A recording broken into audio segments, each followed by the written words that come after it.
in terms of how the country is planning to implement the shorter regimes. So, the evidence is there, guidance is there, so how we would implement it, and a few practical issues on how this would be done. So this August audience here doesn't need to be reminded that tuberculosis still remains a major disease, still is one of the major killers in India, in the world, and we have added problems of multi-drug resistant TB, which is compounding the problem we have. So it is in that context that you think of, how well we have been doing. So we have moved to the NTB strategy where we're looking at more than, very high success rates and low mortality. In that context, our success rates are not that good. I mean, the success rate for drug susceptible TB is somewhere around 80+%. But I mean, pulmonologists here would wish to have much higher success rate there.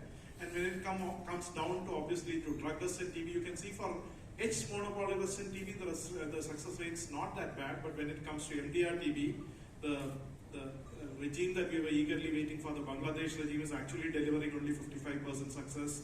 For XDR TB, we have only 50% plus of success. So this is not very exciting. I mean, we definitely are not satisfied that this is good enough for our patients, and we do definitely want more.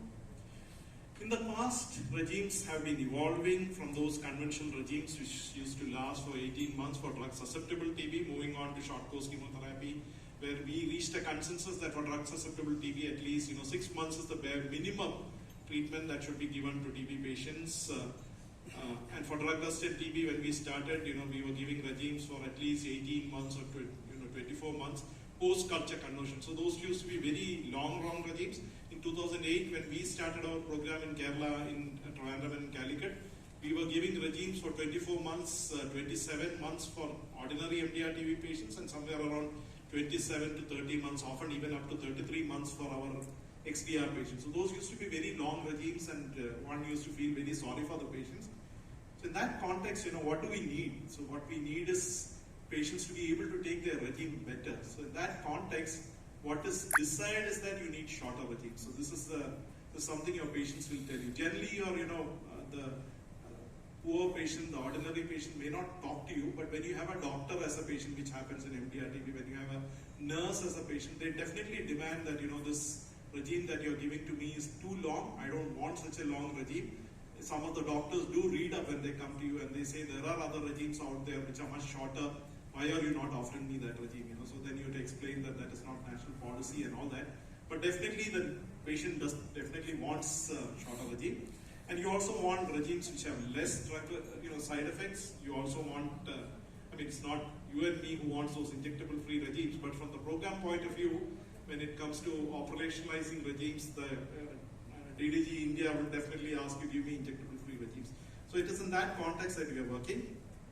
And before I go on to the regimes, I'll summarize on what I'm going to talk today. So you have a shorter regime for drug susceptible TB. Until this regime was announced, world over, 6 months was a bare minimum for treatment for drug susceptible TB. There was just one regime in the ATS guidelines, which was for culture negative, smear negative radiological diagnosed TB, where you could actually give a regime for 4 months. So ATS had already come with this long back. But then practically all over the world, 6 months was the minimum that you're giving to your patients. But now you have a 4-month regime, which is being recommended. Then you have 6-month regimes for MDR TB and added resistance XDR TB. So you have 6-month total regime. We're talking of a context where we had 24, 36 months of regime. Now they are talking of 6 months of treatment for drug resistant TB. And also there is another regime called the bead study regime, which is all for again 6 to 9 month regime, again for drug resistant TB. So these are the regimes I'm discussing. I'm not going on to the experimental regime. What I mean is these are regimes which might be implemented in the next 1 or 2 years. So I'm just limiting myself to those regimes which might practically come to us. The idea of that discussion is that tomorrow we should not be taken by surprise if a government policy comes, or if the regime is implemented. We should be prepared that these are the regimes that are going to come, and I am aware of those regimes. Why did it happen? Why did these new regimes be possible? The major reason, of course, is that we are having new drugs. So we started with those 4 drugs, the conventional drugs, along with the streptomycin, which has sort of gone out. But now you're considering more and more drugs for your drug susceptible TB, where you include the other rifamycins. You're also including fluoroquinolones. And of course, you have a huge range of drugs for drug resistant TB, where you have the group A, group B, and group C drugs. It classified differently in India because of the drug resistant pattern in India is different. So this is possibly the drugs that we are using, but even outside of this 2018 classification, WHO classification, new drugs have started dropping in. So you have ritonavir, which is not even there on the list of WHO classified drugs. So rapidly new drugs are coming, and these new drugs are being used both in clinical trials and in clinical practice. So that is coming. There is also the other factor that, for some of these regimes that we are going to discuss now, you need rapid sensitivity testing. For example, some of the regimes, you need to know the fluoroquinolone resistance, you need to know the other resistance pattern soon so that you can decide on a regime. It's a 6-month regime. If your resistance pattern comes later, then how can you give a regime like that? So in that context, the availability of all these technologies which can give you very, very rapid drug susceptibility results helps you to make all those regimes. So that is also a factor which has really, really contributed to these regimes coming in. We'll move on to what is the evidence. So some of the published studies which have come in the last 2 years. So we'll be looking at those studies in brief and then looking at the summary that WHO has put for you. So starting with the short regime for drug susceptible TB.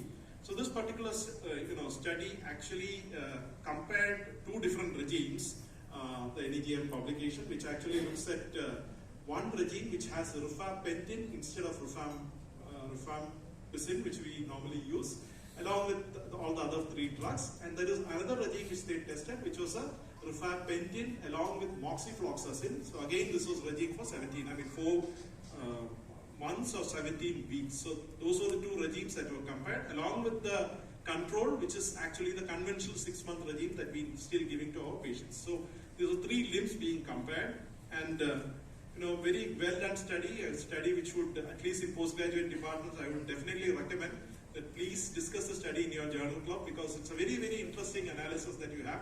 You can critically appraise the study in many ways. So they set an inferiority limit, and one of the regimes did not meet. It's a non-inferiority study, and one of the study regimes, that is a rifampicin with ethambutol, did not meet the inferiority limit, so they did not consider that regime. The other regime, which had INH, rifampicin, pyrazinamide and moxifloxacin, did meet the inferiority limit. But then there are more interesting factors in that graph if you look at it, but time doesn't permit me to discuss that. So that regime was found to meet the non-inferiority criteria, and that regime was actually accepted.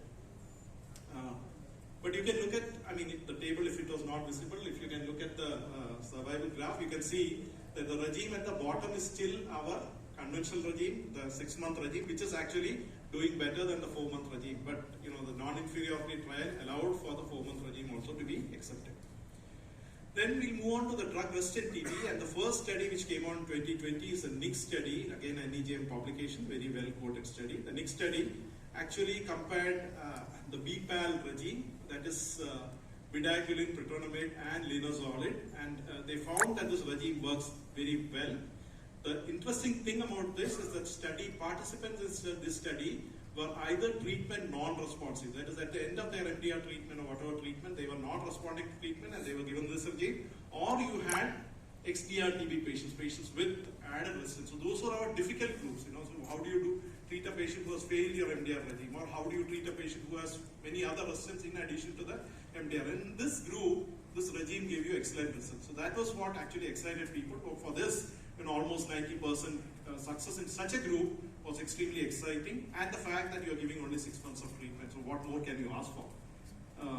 But the problem with that regime was that you were giving linezolid 1200 milligram daily. So even with linezolid 600 milligram daily, if you talk to our members who work with the TB program, they'll tell you that linezolid is a difficult drug to give, and then you're giving 1200 daily. That was very difficult, and the study itself showed that side effects were very high.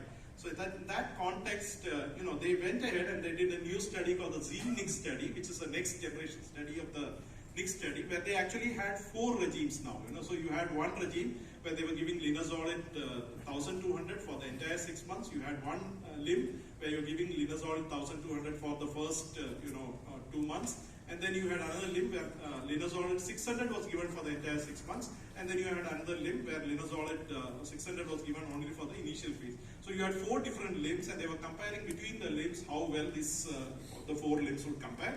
And they found that the 2 limbs where you're giving either linezolid 1200 for 6 months or 600 for 6 months, both of them do equally well. So you can give a lower dose of linezolid 600 for 6 months, and still it works. For the the two limbs, when you actually reduce, when you stop the linezolid early, they were not doing as well as expected. So the consensus was that giving linezolid 600 milligram for 6 months along with your bedaquiline and petrodomid is good enough. So this study allowed us to reduce the dose of bedaquiline as well. The new study, the other study which came in is the TB practicality study, which is still not published. But then I could get the study results from the MSF website. I've seen discussions on this earlier on with WHO, but since the publication is not there, I had to take it from the MSF website, and the MSF website describes the study protocol and everything very well. Again, the interesting part of this is that you can again see those success results there.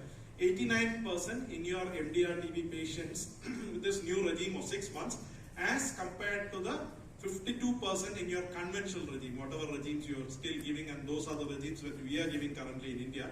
So that is a huge difference with the new regime, which you are again giving only for 6 months. So again, something very exciting.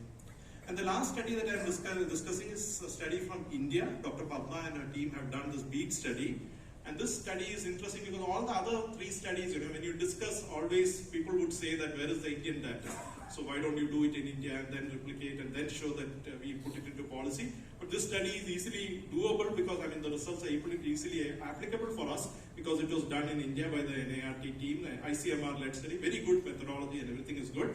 So they had a 36 week regime, 6 to 9 month regime with bedaquiline, delamanil, linezolid and clofazimine. Again, drugs that we are using, but they are used for a short period. Again, the favorable outcome for MDR TB was 91%. Again, with a 6 month regime, you are having more than 90% success. Extremely good.